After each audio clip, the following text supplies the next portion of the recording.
Welcome to the Heal Through Play podcast, where we explore healing through play. I'm your host, Liza Dovgish, and I am an alchemist healer, financial strategist, and play enthusiast, which means that I love turning pain into pleasure, making big money, and having big fun.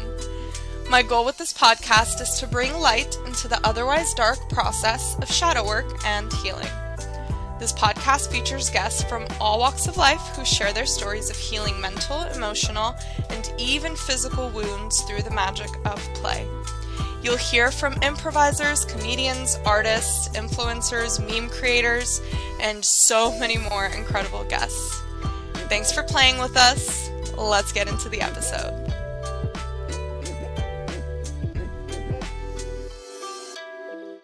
Hey y'all.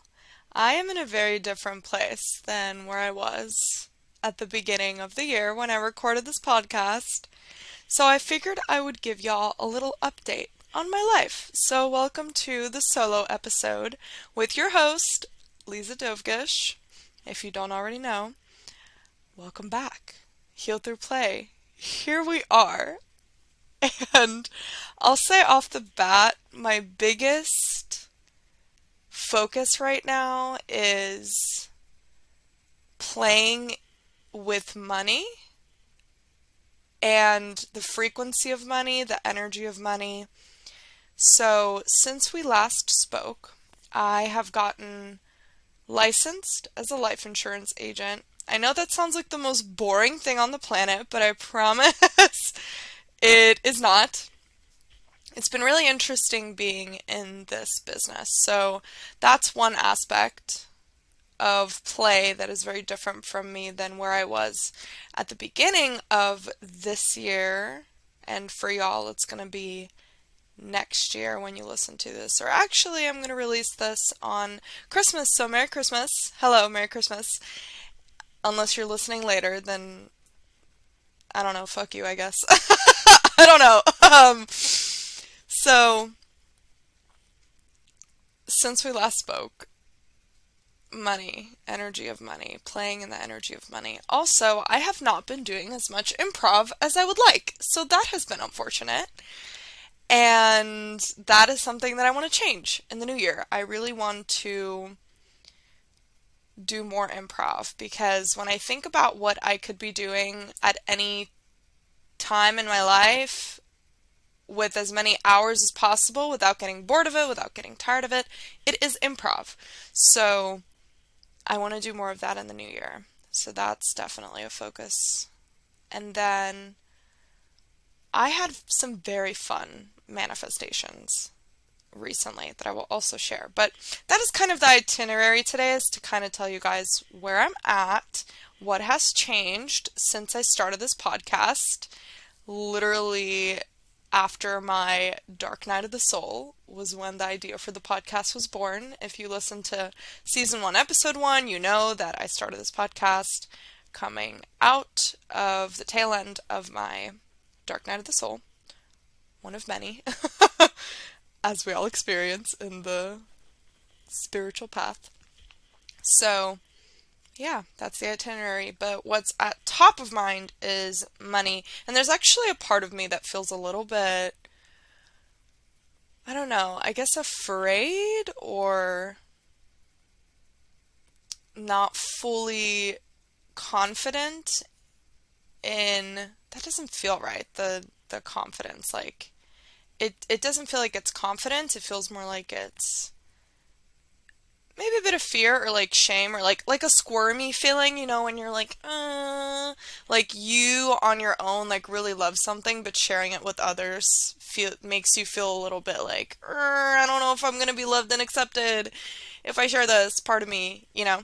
So that's coming up a little bit, but we're gonna move through it because I do really want to share this. But if you follow me on Instagram, which is just Liza Dovgish, highly recommend following me there. I have some very hilarious memes that I post all the time, so please go follow me on Instagram and laugh with me at the memes. But I've been sharing on Instagram about my journey of getting licensed as a life insurance agent, and it's been fascinating to say the least. The mindset that I have around money, around abundance, around wealth is very different because now I'm actually having real life examples of people having money, and I'm helping them to grow that money and to manage that money. So it's kind of wild that I'm doing that because never in a million years did I think that I was going to be working in finances. Like never. Ever, ever, ever, ever. Ever did I think that I was going to be doing this. But I have a lot of thoughts around it now as it relates to the energy of play, as it relates to just the topics that we talk about on this podcast. And my mindset around it now is that I think, why wouldn't we want to have as much money as possible as conscious folks, as the conscious community, spiritual community, whatever you want to call yourself? Wouldn't we want to have as much money as possible to pour into our project? So that's kind of where I'm at with that. And I've been sinking into this energy of just playing and also surrender. So that's another thing actually that I want to touch on is, and as you can tell, I'm all over the place again. Welcome back to the podcast. Hello. Liza is everywhere all at once. All the time. That movie was actually about me. Everywhere all at once, all the time, whatever it's called. You know what I'm talking about. So surrender. Okay, this is actually a really big piece that I want to share with you guys, and I think in this episode we're going to stray a little bit from like our normal topics, but I just want to let you guys in on me and like what I'm up to, and have you get to know me a little bit in this present moment. So surrendering. So when I ended my lease to my last apartment, I didn't end it, it just ended. It was until the end of July. So end of July, my lease ended. And I had already gotten to a point where I was moving with life and with God and wanting to allow whatever is going to come and just kind of surrender to the flow of life, right? Instead of trying to make things happen, I was already in a mindset where I was like, oh, I think I just want to see how things unfold and see what comes to me, right? And at the time when my lease was ending, I thought, well, I don't want to get another place. It seems like a hassle to move in somewhere else. And with the money that I was making at the time, I could not afford to get my own place in Austin, because if you know anything about Austin, Texas, it is like one of the craziest real estate markets in the country. A little less crazy than some places, but still pretty nuts, especially in the recent years. So I was like, well, I don't want to look for my own place. And so I thought, you know what, I'm just going to travel for a bit. I'm going to nomad. I'm going to live out of my car, which wasn't even my car. It was my brother's car, because I sold my car because it was a piece of shit. So I sold my car and I borrowed my brother's car, which was a 2013 Volkswagen. And then I house sat. So I use this app called Trusted House Sitters, and I just hopped from place to place. And that was a very interesting journey in and of itself, because speaking of archetypes and parts, something we talk about all the time on this podcast is archetypes and playing characters and different aspects of ourselves that come out and we get to play with, through tools like improv or in other areas of life, whatever your form of play is, right? But things that come out through play, archetypes, characters that come out in play. And there was this character that came out for me. And I like to think of it as this like little scavenging rat. And the rat just loves a good deal, a good coupon, a free meal. Like the rat loves being in people's homes and loves eating people's food in their fridges. But it's very interesting because it's not a leech energy. Like, it's not like, oh, I'm taking from them. I was providing a service. I was watching people's pets, while they were on vacation, wherever they were. So it's not that energy. Like, there's reciprocation, but something about that exchange just like made this rat archetype come out. This little fucking rat. And I basked in it. And while I was nomading, I also listened to the book Existential Kink, which really put a lot of things into perspective for me.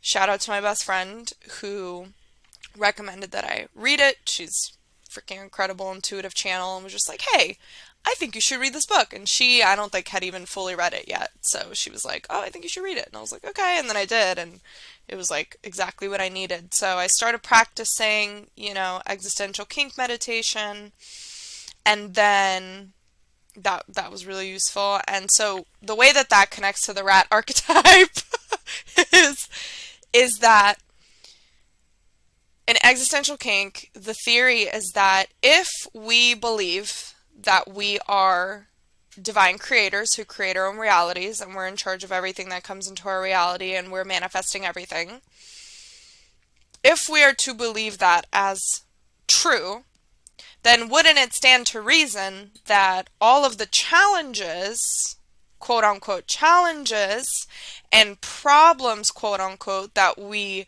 manifest in our lives are also things that we are bringing in, right? Manifestations.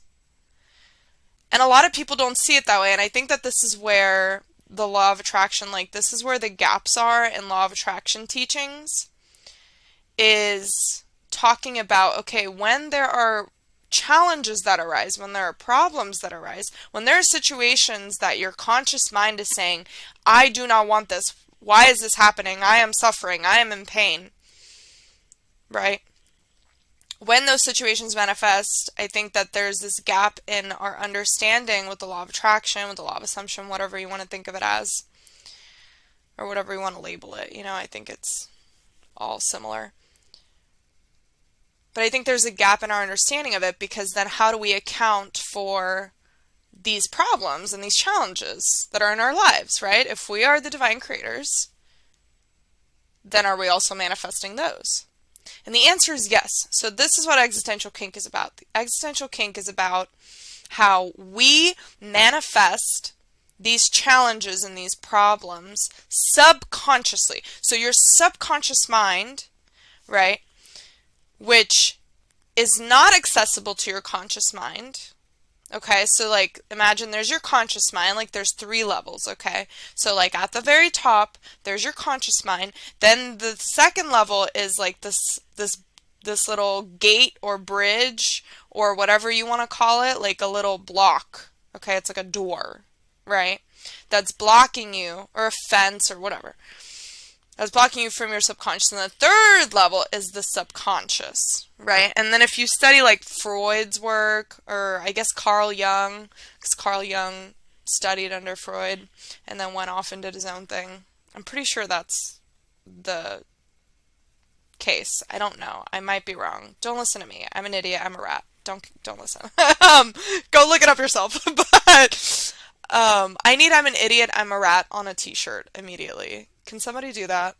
Maybe I should make t-shirts. And then on the back it'll say "Heal Through Play." Anyway, so existential kink is the idea that we do manifest these challenges, these problems subconsciously. And existential kink meditation is the practice of deriving pleasure from these situations, whether it's poverty, whether it's a breakup, whether it's, I don't know, rejection, abandonment, sickness, whatever. Whatever you can think of as a challenge or a problem in your life, you manifested it. And the practice of existential kink is to derive pleasure from it. And the idea is that when you derive pleasure, when you fully embrace and accept and derive pleasure from whatever the circumstances, then eventually you will get bored of experiencing it again and again, because you know how we manifest the same type of shitty boyfriend or the same type of shitty friends or the same type of shitty job.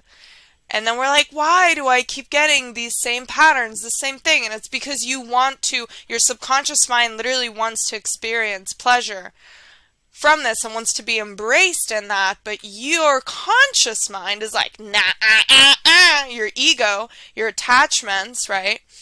Your conscious mind is like, no, no, no, we don't want this. I don't identify with poverty and with my shitty ex and with my blah, blah, blah, blah, right? And so by rejecting that, by rejecting the fact that you manifested this because you want to experience it, gleefully, with glee, with joy, right? Because you reject that, you keep manifesting the same problems, okay? The subconscious mind keeps manifesting it because it's like, but I just want to feel this and I want to experience it. And your conscious mind's like, no, no.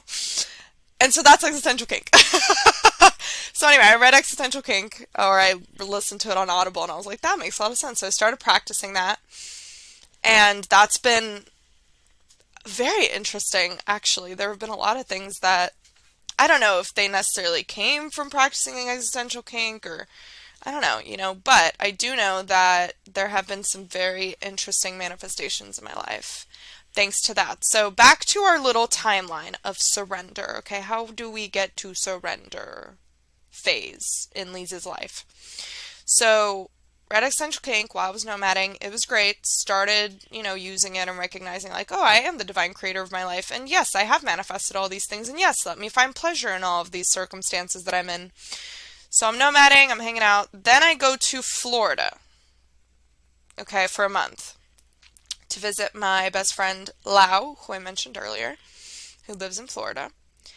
And before I go to Florida, Lau recommends another book to me, and she says, hey, you should read The Surrender Experiment by Michael Singer. And I was like, cool, I will read that.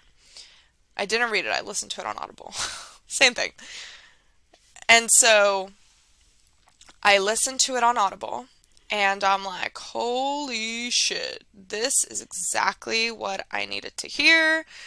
This is exactly what I needed to read.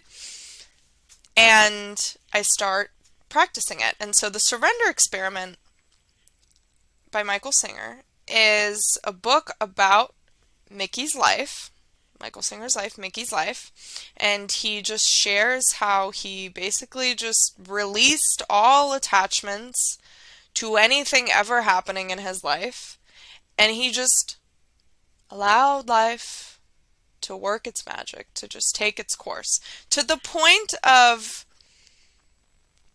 big business decisions. So this guy, all right, I'm calling him this guy. I have a lot of respect for him, just so you know. So he went from being a broke grad student, just chilling, like just a broke grad student, divorcee, living in the woods in a little shack that he made with his friends. He went from that to owning a multi-million-dollar company.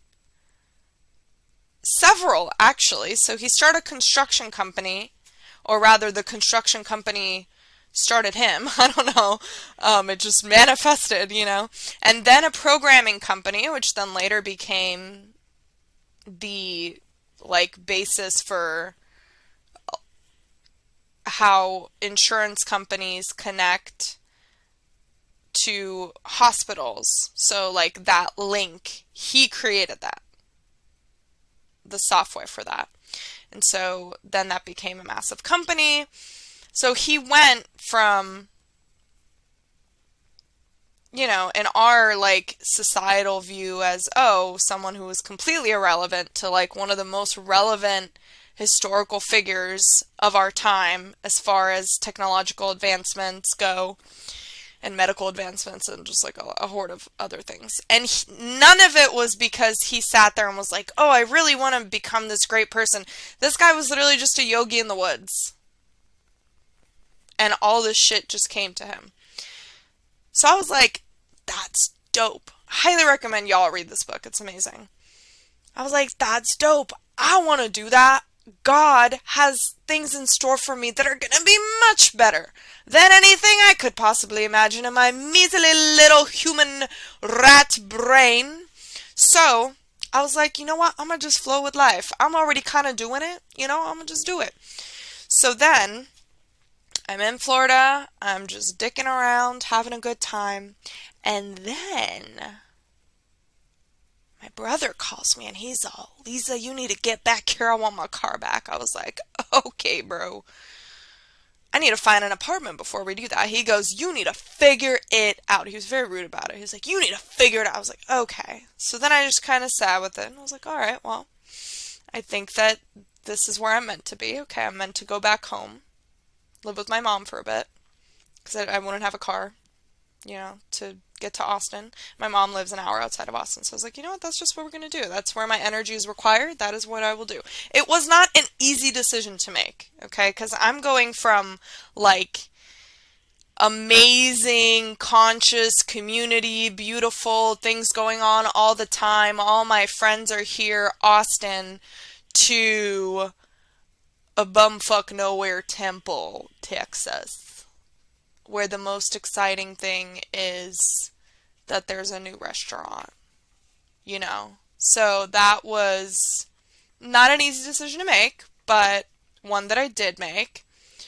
And I'm very proud of myself because I feel like I had a lot of different resources to get me to a point where I could do that and be okay. And so I moved back with my mom, which I never lived in the house, so I don't know why I'm saying that. And I worked at a donut shop for a month and a half. And I just kept treating everything I was doing as a surrender experiment. How much can I surrender? My ego, my identity. And it's the best thing I've done in my life, you guys. Like, I want you all to read this book because God has blessed me in ways I could not possibly have imagined. Okay, so now we're going to go into the very fun manifestations that have come in. Okay, so in Austin, Texas, 2 days after creating a vision board around wanting to live on a farm, wanting to have a garden, and now I live on a farm. So that's super fun for me. And then the other manifestation was, there was like a couple that were really interesting, and I was like, whoa. The first being that I now live on a farm. So that was one. And then the other one is, I don't know how much this is actually going to be happening, but there's a community project that I'm a part of where we want to teach people here in Austin how to grow their own food, how to cook their food that they grow, and also other sovereignty principles to help people be more sovereign, liberated human beings. So I'm really excited about that because that's something that is so important to me.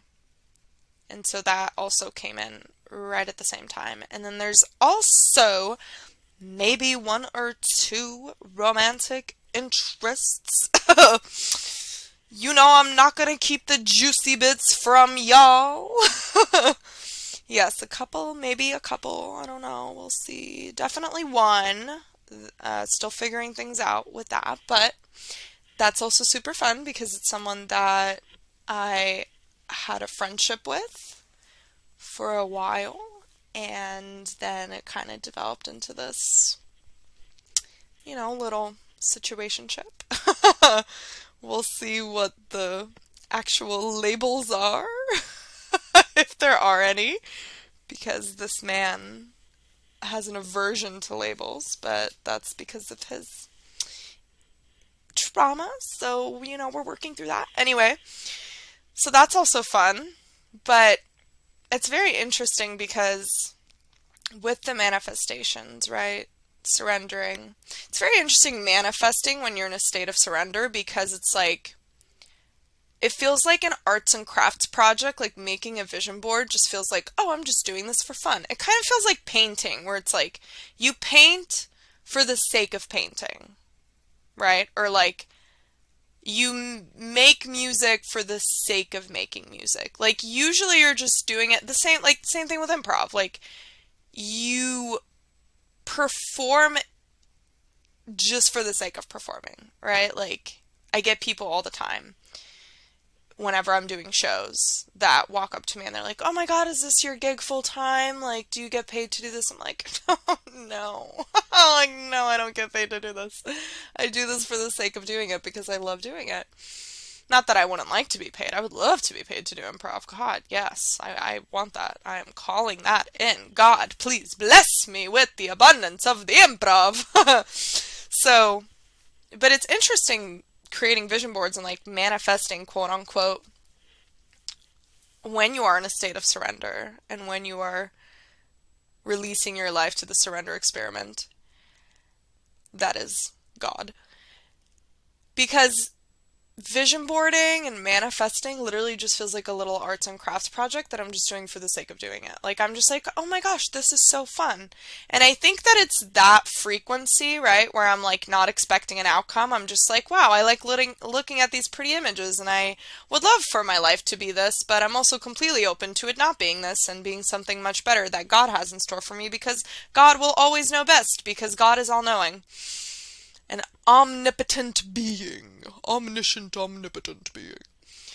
So, it's very interesting manifesting from that place. And I think that actually having that vibration and that energy around it and that attitude towards it is what made a couple of the things from my vision board manifest literally within like 48 hours. So that was super fun.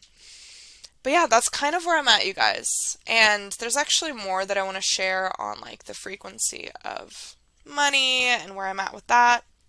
But what I will say is to those of y'all that are listening and you're tired of your shitty money stories, I would love to help you with that. Or if you know anyone that is seeking to multiply their money, right? If they already have some money, whether in savings or whatever, I would love to help you. Also, income protection is huge, right? Like if anything happens to you, what are you going to do? And the way that the company that I'm with is set up is that we have 102 product providers, so we're able to provide pretty much any kind of product you could possibly imagine for whatever your financial needs are. And one of those is called a term life insurance policy with living benefits. And the living benefits portion of it is what offers people income protection. So let's say, for example, anything were to happen to you, like a car accident, anything like terminal that could potentially be terminal, such as a cancer diagnosis or like a car accident or anything along those lines, or a heart attack. You would get a check from the life insurance company. Let's say you have, for example, a $500,000 policy or $1 million policy, but let's say $500,000 for the sake of the example. The insurance company would just cut you a check for a portion of that death benefit. So if your death benefit is $500,000, depending on the circumstance, the illness, the accident, the diagnosis that you got, they will cut you a check for a portion of that money. So you could get like $350,000. No catch. That's your money. It's pulled from your death benefit. It's a great option, especially because the statistics nowadays are getting higher of people coming back from terminal illnesses and anything could happen. So that's also really massive, and that's something that I offer. So I just want to encourage you guys, if you are loyal listeners of this podcast and if you are tired of your shitty money stories, to come and send me a DM over on Instagram, or you can also email me if you prefer email. It's contact@lizadovgish.com. Contact@lizadovgish.com. You can also email me. So yeah, I just wanted to share that with you guys because I am tired of being in a financially illiterate state of being, and financial literacy is like massive for me now, and teaching people about these resources and these tools that can really get you to a new level in life. Like, I think about where I would have been by now, where my family would have been by now if my mom had access or knowledge to these resources 10 years ago when we came to this country, or I guess 11 years ago now. Jeez. 11 years ago when we came to the US. So I think about that a lot, and I want you guys to have access to the same thing. So just send over a message, anything financial that you have questions about, or if you have like a 401k that's really taking a big hit, we can help you with that. College planning, debt management, planning to buy a house, new babies being born, people passing away. There's always going to be people born and always people dying, so, yeah, it's a little crude way of putting it, but you guys know the vibes on this podcast. I get weird with it. So, anyway, that's it. And let me see if there's anything else that I wanted to share with you guys.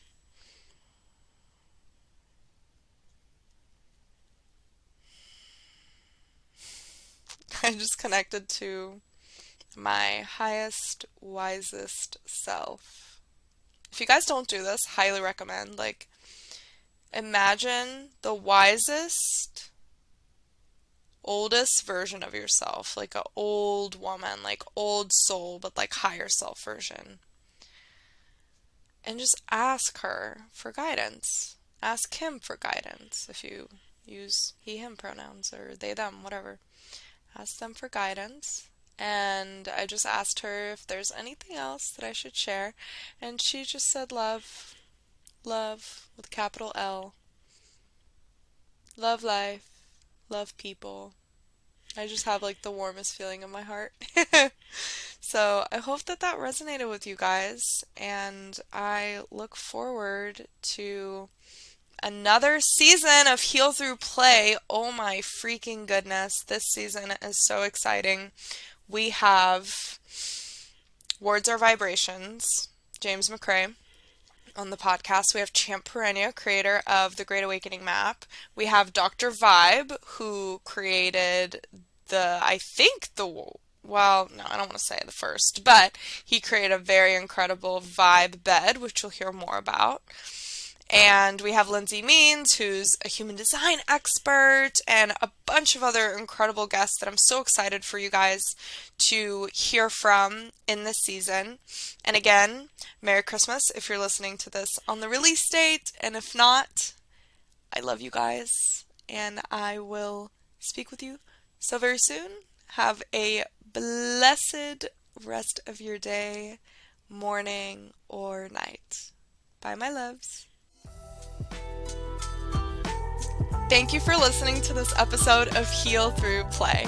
If you enjoyed this episode, please be sure to leave a review and feel free to share your thoughts with me through an Instagram DM. I'd love to hear how this episode resonated with you. Also, please check the show notes for links on how you can connect with me and the guest of today's podcast. There's also a link to a form you can fill out if you'd like to be featured on the podcast and share your stories of healing through the energy of play. If you're seeking to work with me, I'm currently taking on clients and business partners for my financial services business. My vision is to have 100 licensed agents in the US by 2023 and help 100 families become financially literate and create generational wealth. So if that's calling to you, send me an email at contact@lizadovgish.com or send me an Instagram DM at Liza Dovgish. Again, thank you for tuning into this episode, and I cannot wait to connect with you. Until next time.